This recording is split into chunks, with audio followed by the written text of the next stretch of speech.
My guest today is Shebra Hackett. Among many things that she's involved in, Shebra owns an Allstate Insurance Agency in Grand Prairie, and we talked today about how she got into the insurance industry and then came to own her own office.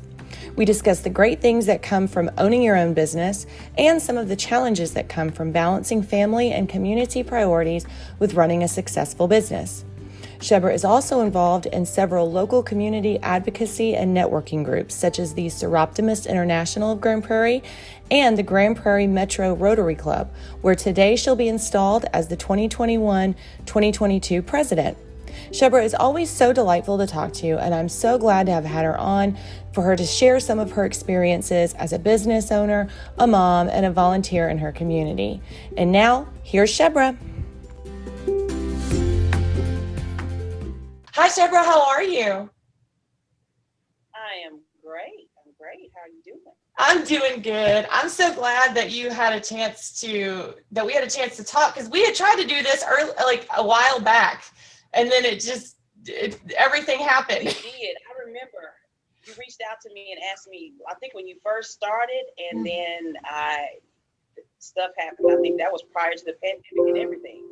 Yeah, it might have actually been, and and then the pandemic hit, and it was just kind of interesting. But I have you've been on my list for a while, and so I'm just so glad. But so you and I had actually met each other through Rotary, which we did on Tuesdays, and so that's how you and I got to know each other. But I don't know much about your life prior to being an insurance agent and now an owner of an insurance agency. So tell everybody well, first of all, did you grow up in Grand Prairie? No, I did not grow up in Grand Prairie. I grew up in Dallas, as a matter of fact. I grew up in the heart of Oak Cliff, Texas. Wow. And my grandparents lived right off of downtown in a neighborhood called Arlington Park, right behind St. Paul Hospital. The neighborhood is still there. It was one of the first neighborhoods in the Dallas city limits where Black people bought houses. So my grandparents were one of the first homeowners in Dallas proper, in that neighborhood that was pretty much the majority Black people. Wow. So what year was that they bought a house? I want to say they bought their house in the 50s. I want to say is when they bought their house. Wow. But they were very proud homeowners. I grew up spending most of the week with my mom, but all of the weekends and all of the summers with my grandma and my granddad at their house. The yard was immaculate. They took care of the house. The furniture, we couldn't even play in the living room. She almost had plastic on the stuff, and it was, they took pride in it because, they really felt like they had achieved by being able to own the home. So that's the environment that I grew up in. Now it's something totally different because the people that own those homes have either they're too old and they've passed away, and their children and their grandchildren are there, or it's rental property and it's not the same, and it's not treated the same anymore. But that's the environment in which I grew up in. So did both of your grandparents work? Were they, and what did they do for a living? Well, my grandmother worked until she hurt herself on a job, and then she became disabled. So she was 100% disabled. But my granddad worked until he decided he wanted to retire. He was a truck mechanic on the 18-wheelers. And then he retired and he opened his own shop. And I believe that's where I got my entrepreneurial spirit from, because he always believed, you can have whatever life you want to have if you just have to make it for yourself. Mm-hmm. If you plan and you do what you need to do, then you can do that. So when my mom got married, right out of high school to my dad, he gave them money to buy the down payment for their house. He was like, I don't want you in an apartment. I want you to have a house. Mm-hmm. So they got a house out in Plano, Texas. Wow. Where there was nothing. It looked like we were going to the country. There was nothing out there, literally. When I was little, I would run around and play. I was, but my parents got divorced. And so once my parents got divorced, my granddad said, okay, I still don't want you in an apartment. You need to raise my grandbabies in a house. So he bought a house and had her to pay him back for it, but it was this huge lot that split in half. So when he retired, he took the back half and built his garage. Oh. And so that's where he worked every day. When we came home from school, wow. He was back there. He always, day in, day out, that's what he would do. Wow. And my mom was a teacher, and my dad was in and out. He took care of me when we were little, monetarily, but he really wasn't there in person. So I didn't really grow up with my dad in the house. So I watched my mom struggle to take care of all three girls and make sure we had what we needed. And that's where my drive and perseverance comes from, my grandparents and my mom. 3 girls.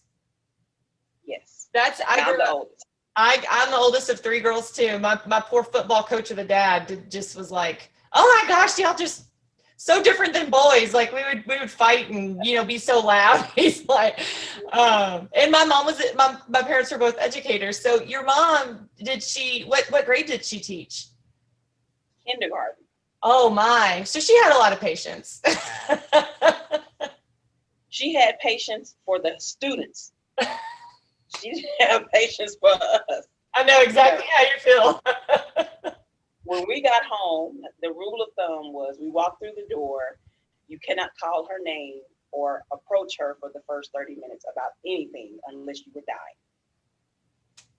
Sounds about right. That's about right. After that 30 minutes was up, she would come out of her room and she would start getting dinner together. We'd talk to her about our day or whatever.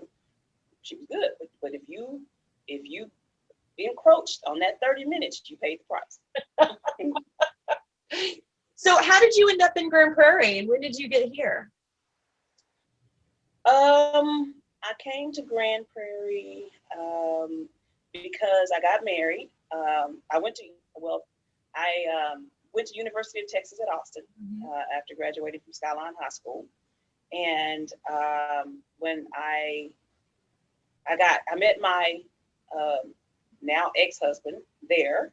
And when we came out of school, we were looking for a place to live. We didn't really know where we wanted to live. We, of course, didn't have any kids yet, but my mindset was, let me figure out where we want to raise kids. And that's, of course, where we want to try to look to live. And what'd you get your degree? Well, we both got... Huh? I said, before you go on, what did you get your degree in when you graduated? Finance. Finance. I originally went for architectural engineering is what I went for, because that's the cluster that I was in at Skyline High School. Oh. But it just so happened the bubble burst my sophomore year at UT and the market just dried up. Mm-hmm. And I saw people when I was a sophomore, students that were graduating as seniors and not able to find jobs. Mm. So that made me have to try to diversify and say, okay, I don't want to be in that particular situation.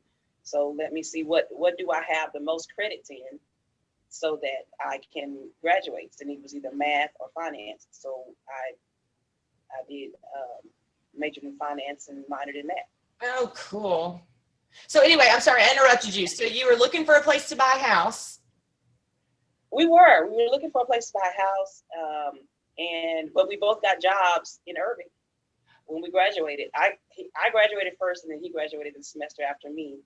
And I came to work with Allstate because my grandmother's best friend was a claims adjuster and had been a claims adjuster for 30 years for Allstate.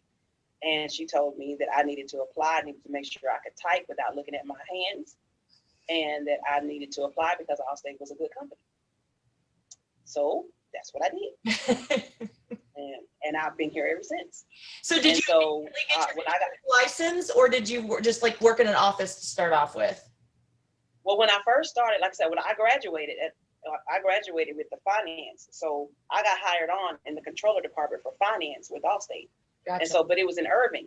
So that's how we ended up finding an apartment in Irving while we looked for a house. And so I was in the controller department for 11 years. Mm. And I made it all the way up to a finance manager role. And then my world kind of fell apart and I went through divorce. Mm. And I, as when you go through divorce, you make all of these evaluations about yourself and your future and what you want to do. And I wanted to advance. Yeah. It's not the easiest. I wanted to advance. Not at all. Not at all. But plus I had 2 little babies. My babies were 3 and 2 at the time. And I wanted to advance, but the only way to advance at that time would have been for me to move to Northbrook, Illinois, right outside of Chicago, which is where Allstate's home office is, and do a temporary assignment for 6 months. And I was like, I can't take my babies to Chicago for 6 months by myself. What? That wasn't feasible. So he said, well, why don't you be an agent? And I thought, I don't want to sell. I'm not a salesperson. I don't know how to sell stuff. No. So I kept saying no, and he kept saying you should. And finally, I actually thought about it. And so I took the track to be an agency manager. And because I didn't have any sales experience, they made me go work in an agent's office for 6 months. The agent office that they put me in was in Grand Prairie.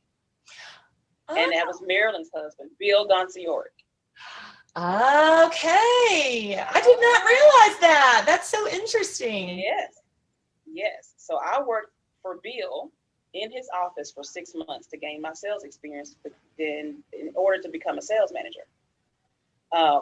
But I was knocking the ball out of the park. I was blowing away my numbers. And he was like, why do you want to be an agency manager? Why don't you just be an agent?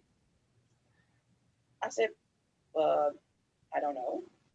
And he said, would you rather manage your own office, hire your own staff, do what you want to do, or manage 30 people that act, think, and look like you? I said, I think I'd rather have my own office and hire my own staff and do what I want to do. Right. He said, I think you would too. So you need to be an agent. So that's how I got to Grand Prairie. That's how I became an agent because I was going to be an agency manager, a sales manager. But I decided to do that and I have never looked back. It was the best decision I ever made. It gave me the freedom to go to all of my kids' events at school, all of the theater performances, all of the volleyball games, all of the PTA, this and that. I was able to do all of that because I could set my own schedule. And still, because that was extremely important to me. I wanted to be at everything that I could possibly be in or attend. Because that's what my mom did with me. She was at everything. Not to mention we was in the same school most of the time, but that's the way I grew up. And so that's why I wanted to provide for my kids. So that was my driving force for becoming an agent. I'll tell you right now, being a real estate agent, that's exactly, there have been so many times that I've said, maybe I should just go get a job where I get, like a regular salary or, I have a little bit more, stability with my income. And every time I think that, I think, no, because I've been doing this for 8 years, and to give up that ability to see my daughter, that's exactly what it is. I take her to school every day. I pick her up from school every day. And that's not to say that, there's been times that I have worked full time, with hours and set hours, and she's had to go to daycare. I mean, I've never been home, but it's definitely a motivation to keep you in something like working for yourself, because that's not everybody has that motivation or understands their why when it comes to working for yourself. And so, and I don't know about you, but maybe you could tell me a little bit, for maybe anybody that's listening that's considering leaving a job and maybe starting your own, endeavor. It took a little bit of time for me to get used to the autonomy of actually working for myself and knowing that I had control over myself. So was that kind of a little difficult for you to get used to? For me, no. I'm going to tell you why. Because when I worked at Allstate Corporate, it was stressful to me. I don't like traffic. And we had to get up extra early, had to get the kids ready. I had to drop them off extra early, get them to school, drive to Irving, and then fight through the traffic or whatever, and then get off work, try to fly home so that I can get them picked up on time, or get my mom to pick them up. Then there's the stress, and I gotta, try to figure out how to make time for homework, and then we gotta cook dinner, and then at some point in time, we gotta try to spend some quality time before it's bedtime. And once I walked away from that, and I could set my own schedule, and I could get up and take my babies to school in time so that they were actually getting in class when it was time and not having to sit outside and wait, and I could pick them up and not have to do after school care and all that, there was no way in the world I was going back. You're like, that was for me. So me, adjustment time, no, I would say after I did it, I didn't have that issue. Now, my concern about stepping out on faith, was not having the consistent paycheck. Mm-hmm. That was one of my biggest fears, because I took it up, even though their dad was still paying child support and all of that. To me, that's not permanent money. I'm never sure that I'm going to get that. So I had to make sure that there was a way for me to provide for my babies. And so from stepping out on faith, that was a huge faith step for me to begin it. But because my boss at the time believed in me and had seen everything I've gone through, he helped me to work it out so that I didn't miss a paycheck. So when I walked away from Allstate corporate and became an agent, Allstate still paid me for 3 months. Oh, because because I had enough time built up, and I had back pay, and I had other severance pay and stuff like that I took when I left. So he structured it so that I could get paid for the next 3 months, my regular pay. And because when you start an agency, commissions come in on a month lag. So I would have had to go for 2 whole months without pay. Wow. If we had not been able to work that out. So once he was able to get rid of that fear and ease that was it for me. It was already all green lights at that point. I was ready to go. I started doing I was an agent for several years before I ended up getting a divorce. So I had the kind of the stability of my spouse's income, but it would have been a lot different if I was divorced at the time and made that decision to start doing something like that. It would have been harder, but so I guess when you became a new business owner, and I'm all about people starting something that just belongs to you, even if it's just a side, something that you can do that gives you another stream of income, that, you have control over that money a little bit more, especially in, having gone through the pandemic, just having the ability to be able to think about that from a independent standpoint of, I can make my money. I have control over how much money that I can make, instead of maybe having that salary cut, so I'm always a big proponent of it. What was something that was the most difficult for you when it came to like starting a new business? Because insurance agents are a little bit different, because don't you have to have an office, so you have to have some overhead and things, correct? So things are a little different now due to the pandemic. They greatly vary the types of agents that are available. But when I started, no, there were no options. You had to open it a storefront. You have to have staff. And you have to set up your pay structure. You have to have licenses. I had to get my licenses and maintain. There's an annual fee to maintain them, that type of thing. So yeah, there are certain things you have to do in order to be an agent. The biggest hurdle by far is hiring people, keeping good, motivated, honest, trustworthy, producing people.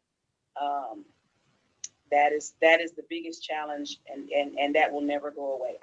You fight that challenge over and over and over again. I want to say 2 years ago, I had a complete staff change, a complete overhaul. I started with me and my sister. She came in to help me answer the phones because I had no staff. I got rid of everybody because it had just gotten to that point. So then you got to rebuild and you got to get it back together. And it's like then you have to find people that can get along with each other and work together. Because if you put the one bad person in the mix of the team, it blows the whole team up. Mm-hmm. So especially in a small office like that. Yes, and there's only 4 of us here, and there's only 4. I've also tried to hire guys. I've had 2 guys, but guys don't do. It doesn't work very well for me, I'll say. Yeah. You're so right. Like whenever I was in the restaurant industry, I was a service manager at Texas Roadhouse for a long, long time. And, it was just, oh, really? Yeah. And I learned a lot about hiring and then looking at people's work ethic, because when you have especially when you're waiting tables, you have such a mix. There's people that are trying to provide for their families. There's other kids that are in college. There's other kids that might not have even graduated high school yet and still live with mom and dad. So everybody has their own, reasons for working and their own amount of money in their mind that they think is okay. So once they get there, they don't want to do anything more. And then there's other people that I would find would work constantly and pick up tables all the time because they just wanted to make as much money as they possibly could. So watching people and their, just their work ethic and their motivations, and it's really hard. And when you're the one that's in charge of that and you need to get them to understand that they need to be producing when they're not really motivated, it's a lot harder than people think that it is. Yes, ma'am. Yes, ma'am. I had to learn that. I took a leadership class a long time ago, and I really had to go find my book and pull it out and look at it, because when you talk about these different personality types and how to motivate them and how to get the best out of them, it was very useful to me to recognize, the different people that you're dealing with, the different approaches to take, because everybody's motivated by different things. You just have to figure out what motivates the person. That's exactly right. And it's so funny it's not funny at all, but it's interesting looking around right now and seeing the labor shortages, and the people all these restaurants, especially are having so many problems finding work. Yeah. And, I think they can make more money staying at home. That's exactly right. And I made a post the other day and I said, if you see anybody that's in here that's not dependent on their parents, they're no longer on their IRS taxes, and they're working and they're waiting tables or they're doing all these things, they're there because they're choosing to be. And those are really hard workers that want to come in and be productive, and give them a thumbs up, give them an extra tip or whatever, because that says a lot. I feel like that's that's integrity, and that's just wanting to work hard just because you want to work hard. And I feel like when you're a business owner, there's a certain level of that you really have to have if you're going to be doing it for yourself. Because that mediocrity can keep you from really pushing yourself to do new things. And but insurance is one of those. And if anybody's interested in being an insurance agent, insurance is one of those where it's residual, right? Like once you sign it up, then it's you have recurring customers. And so you're not only trying to sell, but you're also trying to keep. And correct. We have what's called retention. And we are responsible for maintaining a certain retention level based upon our current book of business. So yes, we can't but we also have a growth goal. So you have to sell new business too. You can't just sit back and nurture the old ones and don't sell any new. And you can't just focus on the new or the old. You got to be able to do both. Yeah, it takes a lot. That's for sure. And so your kids are how old now? Are they still in school or have they graduated? Yes, I have a this year is almost over. So I have a freshman and a sophomore in college. Oh, in college. So they've graduated high school now. Yes. So, I'm broke. I'm very broke. Yes. Well, that explains a lot about how you are able to do some of the other extra things that you do, because your kids aren't little anymore. And and one of the reasons that you and I came to know each other is because, like I said, a Rotary, and that is a service organization that requires some extra time, but you're also a part of Soroptimist. And so maybe talk a little bit about why you find service to be important and kind of what those two groups do. And if there's anything else that you're doing also. Well, service, giving back is very important to me because I wouldn't be where I am if someone didn't give back to me. There was an organization that one of my grandmother's neighbors started, and she used to come pick me up on the weekends, on Saturdays, and take me to her meetings. And they learned life skills. They learned, self-esteem, self-worth. Typing, how to dress for an interview. How to back then it was word processing and fax machines and all that kind of stuff. Teaching you how to use all that kind of stuff. So that was crucial to me because somebody poured into me. So it's important to me to then return the favor. So in any organization that I'm a part of, I'm always looking for the youth component. How can I help the kid? What are we doing to pour back into the children? And in any shape, form, or fashion. So when when my kids were little, my time was limited, as you know. Mm-hmm. So I was more involved in whatever they were involved in. So if with theater, I was on the booster club for theater. I was on the volleyball booster club when my daughter was on the volleyball team. I became the president of the booster club, the PTA, all that kind of stuff. So, but then once they got out of school and went to college, then that freed me to be, I was still at the time heavily involved in helping us help her in Rotary, but not to the capacity that I would have liked to be because I didn't have a lot of extra time. Mm-hmm. But now that I do, it's very important to me to keep giving back and to reach back and pull someone else up because somebody pulled me up. And I'm involved in helping us help her first and foremost. I sit on the board. It's an organization that helps young girls, kind of similar to the organization that I was involved in when I was younger. That's why I'm so attracted to helping us help her, because it's the same mantra, the same vision, the same mission, the same age group of girls, 13 to 18, whole 9 yards. Say that again, the name of it? Helping Us Help Her. That's what I thought. Okay, yeah, I've heard of that organization. They go by her. Yes. Yeah. When I sat on the commission, Housing and Community Improvement Commission, I think, because it's a fairly new organization in terms of it has been around 10 years. Oh, it's been around 10 years. Well, 10 years, yeah. I think that she came, maybe it was just new that she had tried to come and sit before the board to get maybe some additional funding. And I hadn't got a chance to hear about that. But it sounds, when you were talking and saying what you had done as a kid, it sounded exactly like that. And yeah, that's a really cool organization. Yeah, so it is. So that, like I said, that's what helps me. And my daughter went through it all the way up to 8. She still is a part of it now. They then, once they turn 18, they move to the mentorship side, and they help the other young girls that are coming through the program. So I love it. I will be a part of it for as long as it allows. I also then Marilyn invited me to Rotary, and so she kept asking.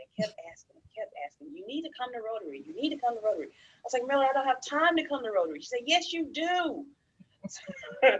So I finally went to a Rotary meeting, and when I went to the meeting, I mean, it's just infectious. The love and the camaraderie and the service above self mindset and attitude just drew me in. I was gone, hook, line, and sinker. So that's why I'm a part of Rotary as I am now, and I'll be the upcoming president for the Grand Prairie Metro. So I'm pray for me. Well, I'll be coming to visit again, I think. So Sandy has been on me. Sandy Morrison has been on me. Yeah, I know, Sandy. You've got to come back. You've got to come back. Membership chair. Yes, go get them. Yes.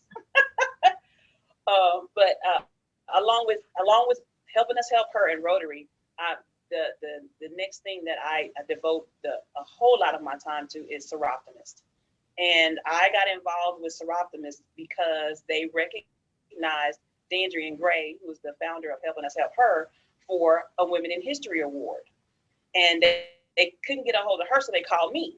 So when because I'm the finance director, I'm on the board. So they called me and told me that they were trying to get a hold of her. And we went to this whole the gala and everything, and they gave her this award. And I was like, this program, this organization sounds pretty good. What is this? I've never heard of this. I've been in Grand Prairie 10 years. What's going on?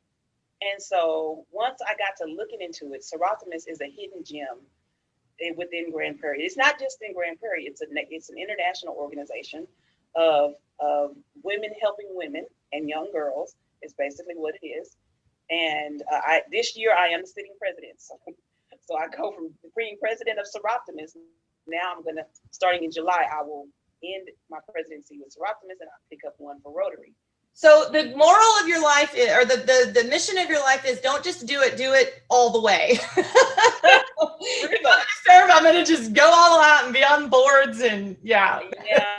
Well, I told them, I said, as long as my kids were in school and I had major roles in the booster clubs, like I can't take on a leadership role. I can't. And I read that excuse I wrote that excuse as long as I could possibly write it. But as soon as I said they graduated, oh my God, they pounced. So, but it is great. I love Soroptimist. You know, they pour back into the community. They do a lot behind the scenes that people don't know about. But we have a program for Girl of the Month that we were doing with GPISD, where the counselors choose the girls and send them over, and we recognize them and we love on them, and we have a little brunch for them, and it's just a place for them to shine. Let them know that we appreciate their work. And we love them, and we're going to keep up with them, and it goes all the way through. We also do an all-A awards program through GPISD. We sponsor it at South Grand Prairie High School, but if the student maintains A's all the way from, I think, the 7th grade all the way through, they matriculate through the program. They get a scholarship, they get plaques, and they come to the awards program, and it's packed every single year. It's standing room only at the theater at South Grand Prairie when we have this program. Now, the last couple of years, due to the pandemic, we haven't been able to have an in-person event, but it's every year the number of seniors that we recognize just grows and grows and grows. These kids are amazing. They're doing wonderful things, and we like to recognize them. But Soroptimist does a lot within the community to it's for the advancement of women and girls. So we also have we're introducing a Women Helping Women grant available to entrepreneurs within in the Metroplex, and you can apply for it. Anybody can apply for it. We can also nominate people for it, but it comes along with a membership for a year into the club and a monetary donation to help you with your business venture. Wow. And we also offer scholarships to women that are called Live Your Dream Scholarship, and the women that are heads of household that are trying to finish their schooling, and they apply, and they can get money at our local level, they can get money at the district level, and if they keep on going and keep winning, they can win all the way up to national. Wow. So that's amazing. You know, like, and I want to say, and I feel like Soroptimist, if I'm not mistaken, was started by Ruthie Jackson, didn't she? Wasn't she one of the? She was one of the founders, yes. Yes, because there was an Optimist Club, which is the men's group, and I seem to remember when I came I think I came and presented one time at the Soroptimist Club, and I saw all those pictures all over everything, and of course there's Ruthie Jackson, you know, everywhere, and you know, it's so interesting. And you being somebody that's, you know, a Grand Prairie transplant that maybe didn't grow up here, you know, Ruthie was just, I'm sure you know her, you know, Miss Ruthie, but she was such a tremendous, she pushed for so many things. If there's things that exist in Grand Prairie, chances are she had something to do with it starting, if it's been here for a long time. And she's actually one of the people that I've thought about as I've grown up in this town, and then I became, you know, a business owner, and I started getting involved with things. And now that I have this podcast, you know, you talk about mentorship, and I'll tell you that if there's anybody that epitomizes mentorship, it was Miss Ruthie. And she was so very passionate about training other people and to pour into other people to do stuff for your community. And it's a real lesson in civics that we just don't get anymore. And these kinds of groups just provide those kinds of lessons in civics and how to be a good citizen and how to pour back into your community. And, you know, it's really important to me, as it is you, to make sure that we find opportunities to teach the young generation how to grow up to be the next leaders, because this Grand Prairie wouldn't be what it was if we didn't have that. You see it all around you. You know, you were talking about Maryland. I think about Greg Geisner, who is, you know, the son of Angela Geisner, and he's now in city council because Jim Swafford made sure that he got trained, and, you know, Ron Jensen that was trained, all these things.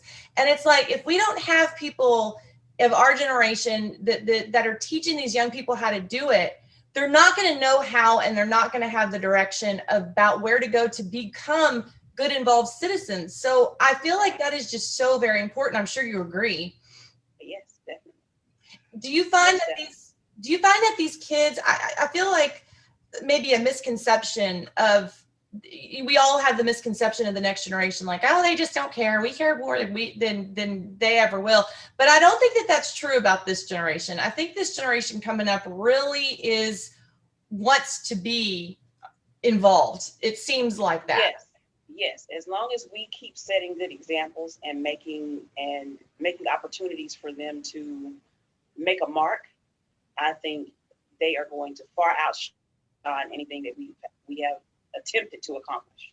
Oh, I agree. They have so many more tools. They are so much. They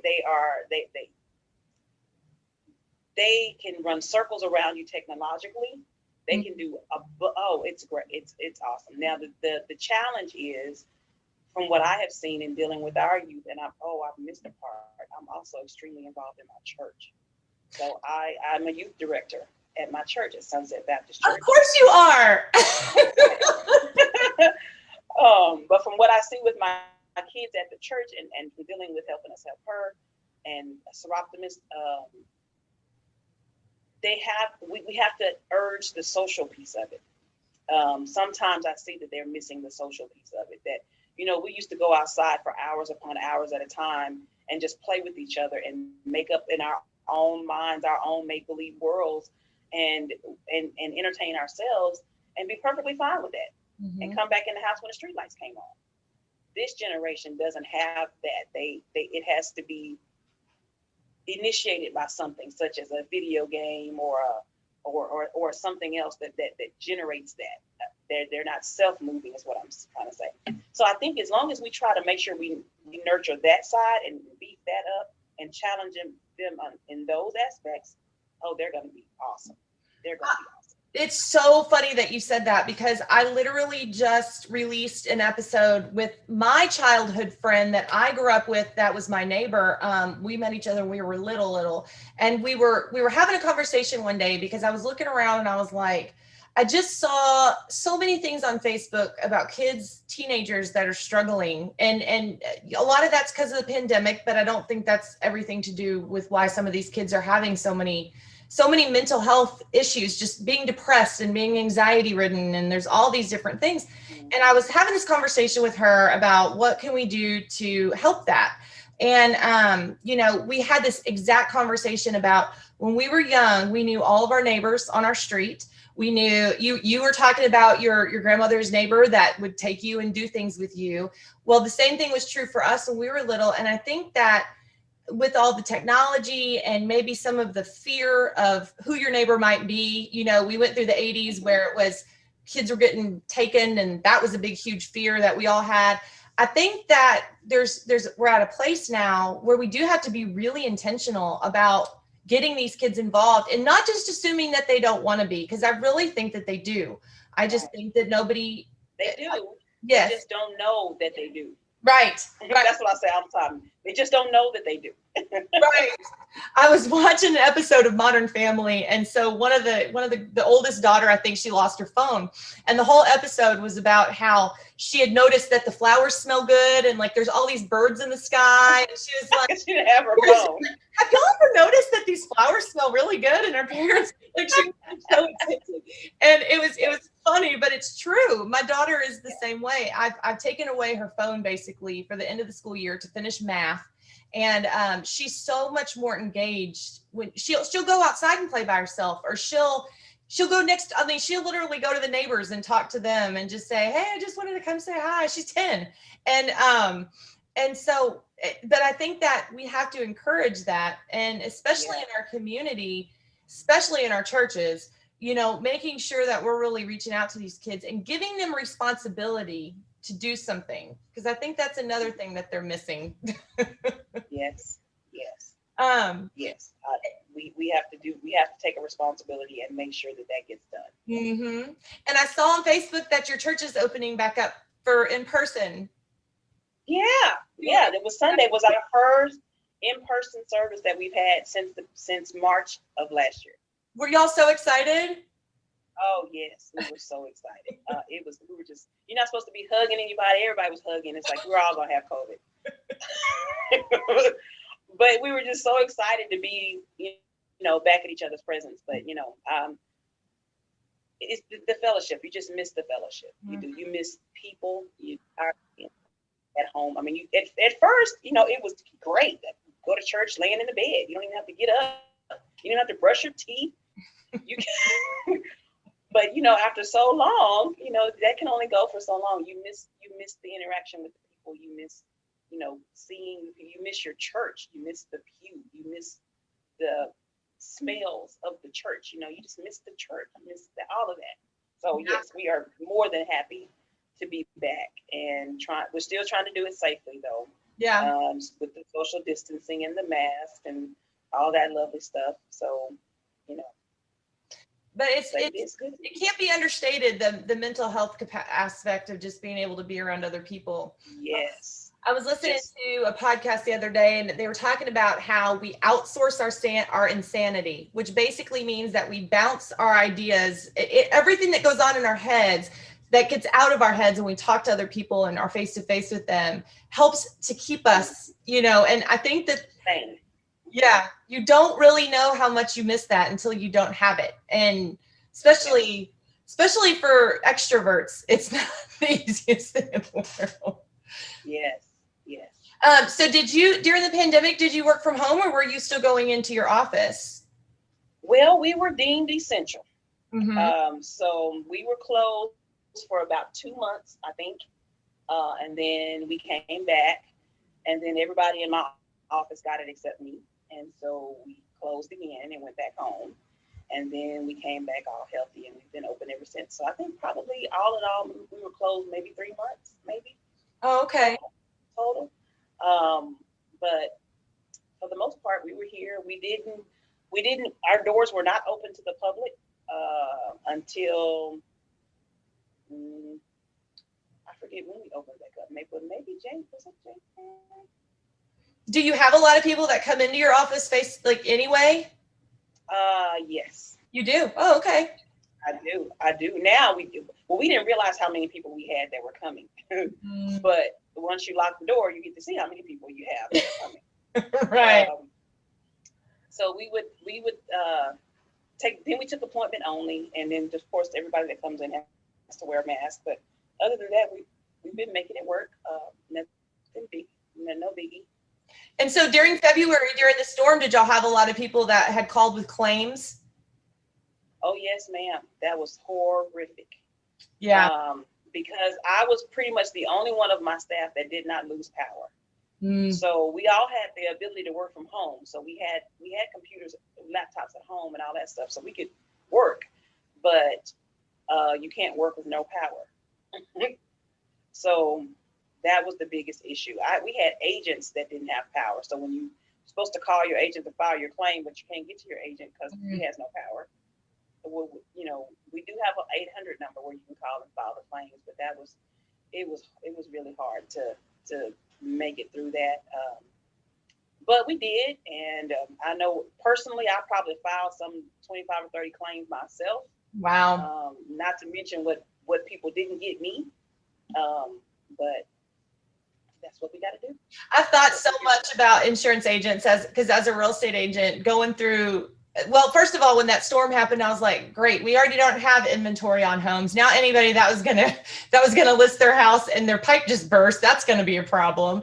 And then it was like, okay, now materials are so expensive. So now we got all that issue. It's just been one challenge after another. It's just one of those years. Well, one of the biggest challenges we had was the remediation piece of it.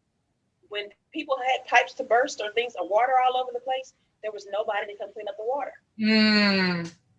We have a huge shortage of those companies. And I didn't even think about it, but we really only used, I'd say probably 4 or 5 different companies. But with everybody needing services, you know, yes, that was a problem. That was an issue. It just got to the point to where the claims adjusters were telling people, okay, you know, do the best you can. We'll compensate you for whatever you've had to use to clean the mess up. Or if you had to turn your fans on or go to the store and buy a fan and set it up, we'll give you allowance for that, you know.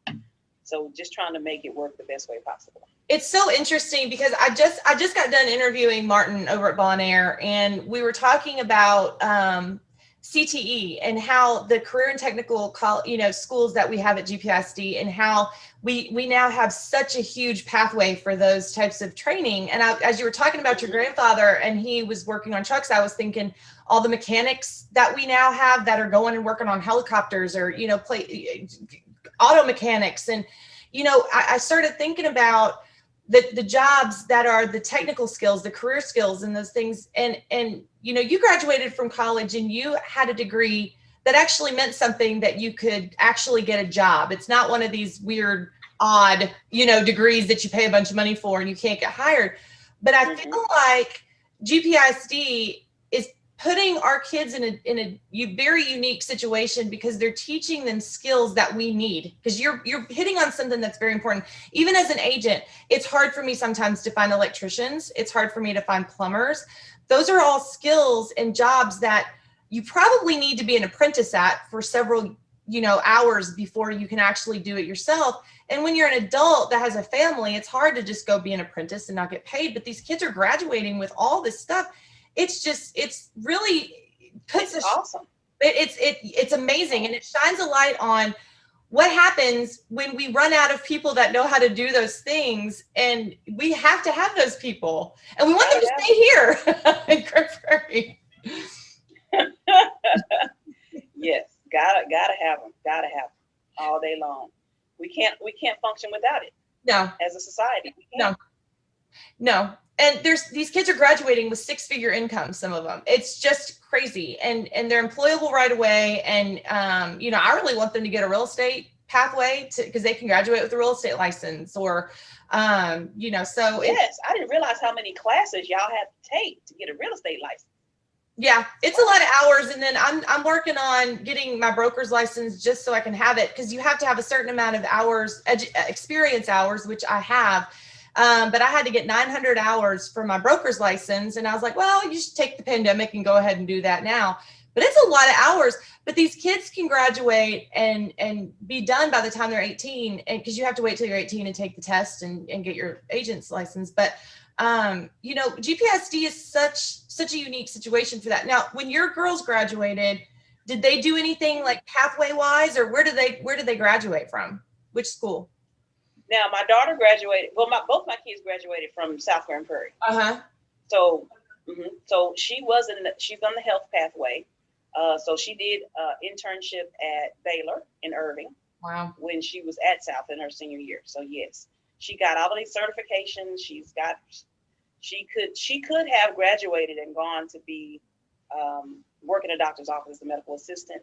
She probably could have done phlebotomy. The person, she could have done that, but she wants to take it a little further, so that's why she's continuing. My son was on the theater pathway. Oh, you're not really a daughter. I don't know why I thought that you had sisters. That's where I got that there was more than. Yeah. Yeah, he was on the theater side, so yeah, they didn't have. It's not a theater quite pathway, but they have lots of theater experiences, and he went all the way to nationals in the competition. So. That was great. South did a great job. That theater that they have there is pretty amazing. it's a professional level theater, and South, you know, and that's not even fine arts. The Fine Arts Academy. I've never even been inside the Fine Arts Academy, the high school, and I'm sure that's just unreal. But if you haven't been back into any one of the high schools lately, it's unbelievable what these schools look like. I haven't been in the school since Would probably be February of last year. Yeah. Well, the last time. We went to, because I graduated from South in 98, and we went and did our 20-year reunion. They gave us a tour of, because they have a vet tech program. They have they have the trainer program back in the athletics building where they teach kids how to be, athletic trainers. And then the theater they showed us. And I swear we were walking around and we felt so cheated. We were like, this is so not the school that we went to. And that they really have just put so much money into these kids. That nursing program over at Grand Prairie High School is just unreal. And it's great. Yeah, it just speaks so much to what's important, when we're trying to figure out how to get the next generation up and going, so that they can take care of us whenever we get to be a little. Most definitely. Most definitely. So I guess so being involved, like one of the last questions I'll ask you is, for those people that maybe aren't self-employed, they don't have the flexibility of hours, and maybe they're working like a regular job where they're going in for just certain hours. How do you feel like they can be most involved? If they wanted to get involved in something in Grand Prairie that's a nonprofit or something, how would you suggest they do that? Check the website or find a person that's a member and just ask them how do they feel about it. Go to some of the meetings, attend some of the functions that they host. A lot of people can't attend meetings. A lot of the meetings are at lunchtime. Mm-hmm. But most of the organizations have evening functions.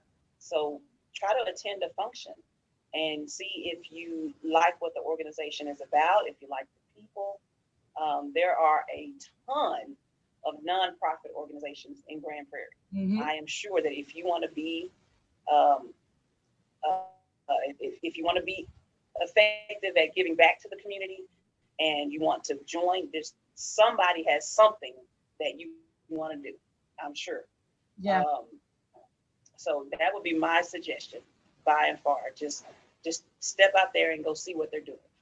Yeah. And because people can talk a lot. People can talk a lot, but see it. You got to see what they're doing. Mm-hmm. See where they're investing their time and their money. That lets you know the importance of the organization. Oh, that's such a good point. And, that's one of the things about local nonprofits. When you're giving money to let's say a I don't know, a huge Salvation Army or something that's like a whole national thing, you don't know where all the money is going. But when you have local nonprofits, there's all that stuff is public information. They have to provide certain types of documents, and by the activity that you see in the community, how those groups are spending their time and resources. And I feel like people sometimes can make it harder than it has to be, or maybe get a little intimidated, or think, oh, I have to volunteer my life away just because you go to one meeting. Just go once. You'll meet a bunch of people. Go and see if you like it, and then decide how much time you have to dedicate. Mm-hmm. They will take whatever time you have. Just don't go to Rotary, because you'll all make them stay. That's the way and Rotary is fun. It really is. I was there for a couple of years, and I'll be back again. But it's fun. Being involved in doing those kinds of things are a lot of fun. Yeah, it can be. I mean, it depends on what level you want to volunteer and invest your time. It can be as little as once a week doing Meals on Wheels, or it could be as small as helping with GP who, putting together a meal for a month, or one time of the month, or whatever. Or it could be as involved as doing something on a regular basis, or being a president. There are many levels in between. Yeah. You find where you fit in and do what's most comfortable for you. Yep. We don't all have to be presidents. You don't all have to be on the board of directors and do we do not at all. Yeah. Well, and not to say that it may not be the time for you right now, maybe later on. You never know. It's funny, once you start to do it, and you get down to that pathway where people know that you're really capable and you're really doing a good job, that's something that you get on this trajectory, and you're before you know it, you're on 4 different boards and you're doing all these things. You're like, I gotta learn to say no occasionally. I'm a living witness. Yeah, me too. But Well, I'm gonna link the information to your agency so that if anybody has any insurance needs, that they can know how to contact you. And now your office is on the north side, right? Is it off 161? Yes, our address is Northwest 11th Street in Grand Prairie, right next to the Albertsons, right there at Carrier and Main. Did you move? No. Oh, I don't know why you were at there's another insurance agency just off of Egyptian, like right there. I don't know why I thought you were at that location, but yeah, that makes sense. You're over. No. I've been here when I first came to this office. I don't know. Do you remember Bill Bowles? Mm-hmm. With Chicago Title? Okay. Yep. He was the owner of the building when I first got here in 2008. I've been in this building since April of 2008. And then after he had his stroke and they decided to sell the building, then I bought the building. So I've been here the whole time. So you own the building now. Mm-hmm. And so do you have any other tenants that are in your building with you? Yes. There's a medical training school up front. I don't know if you know Chris Brigman with United Realty. Yes, he's one of my tenants. I'm almost fully leased. I have one office space left available, and I'm trying to get that leased out, but it just became available this month. So wow, it's pretty good. So you don't have just anything going on. You're just nothing. You're not going. You don't have all kinds of different things. That's awesome. Multiple streams of income. Hey, I'm telling you, the more that you diversify all that stuff, it's helpful. Yes. Yeah. So if you know anybody looking for office space, let me know. I have a 300 square foot space that I need to get leased. Good to know. Well, thank you so much for taking your time. I really appreciate you talking to me. Yes, well, I appreciate you asking. It was good talking to you. Yes, and I'll see you next week, probably. I'm guessing. I was going to go to the meeting yesterday, but then Sandy said it was a board meeting, not a regular meeting. Oh, yeah. It was a board meeting. Yeah. Next week. Yep. And if anybody wants to join us, we'll be at Rotary. That's main event now, right? I think. Yes. Yeah. Tuesdays for lunch. So, but anyway. Yes, ma'am. All right. Yep. Have a great afternoon. All right. Bye. Thank you. You too. Bye-bye. Bye.